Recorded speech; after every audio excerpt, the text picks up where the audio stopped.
Terry Jones is the founder of Travelocity, the co-founder of Kayak. He led from a team of 6 to a $3 billion company. Terry Jones has become a powerful voice in the world of entrepreneurship. A man who knows a thing or two about disruption and innovation. Please join me in welcoming Terry to the stage. Disruption, innovation, they're just two sides of the same coin. The reason you call it disruption is because you didn't do it. It was done to you. You have to face your fears. Established organizations view disruption as a threat. Instead of saying, how could we do that? We have the brand, we have the supply chain, we have manufacturing, we have the people, we have the ideas. How can we do that? Stop being disruptive and start being innovative. The last 25 years were about who could build things the cheapest.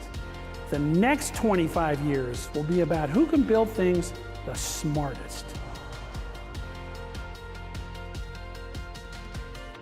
I spent my entire career looking at the systems behind businesses, figuring out how to innovate, short-circuit, and then rewire them to create more nimble and more profitable enterprises.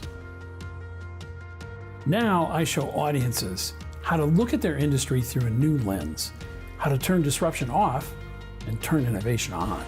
When I was CIO, I decided to take a huge risk. I was married, I had 2 kids, I had a big mortgage, a big salary. I said, you know that little department called Easy Saver that has our online product? I want to go run that. And they said, you're crazy, you're CIO. And I said, no, I want to do that. And we turned it into Travelocity and took it public for $1.2 billion. Big risk, big reward. So take the first risk. Maybe you'll fail, but failure leads to success. I think the reason the Travelocity story captures the imagination of audiences is that it could happen inside any company. It was a simple idea, a tweak almost, but it disrupted the entire travel industry.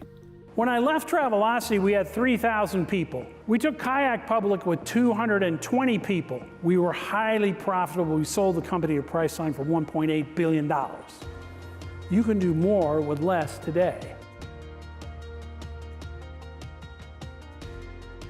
Having served on the boards of 16 companies, I've seen what happens when companies innovate and when they don't.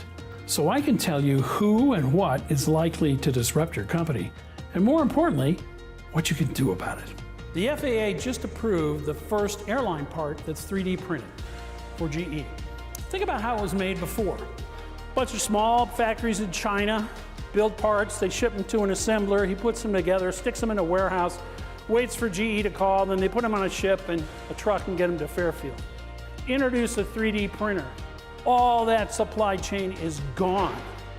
Wouldn't you rather be the disruptor? That's the opportunity. We live in a world that moves at the speed of tweets and headlines, and we simply expect that speed. We demand that speed wherever we go, which is why I've created a unique, highly visual presentation style. The combination of visuals and sound moving at high speed flows over the audience and causes them to put down their phones and open their mind. And people say, Terry, do you need to do another startup? I say, no, man, I'm on Medicare. I don't have to do a startup. I'm old. I want to do another startup. I couldn't do Hamlet 5 nights a week. I get bored. So I work hard to customize my speech for every audience. I always do research.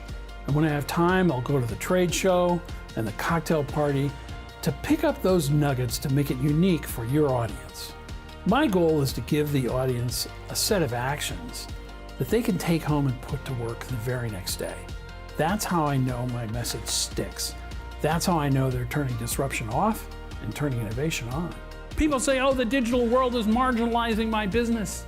It's reducing my margins, it's changing everything. The way to avoid being marginalized is to draw your own margins. It's to take the information you get from this conference and go home and change something. Because change is inevitable. But growth is optional. It's up to you. Thank you very much.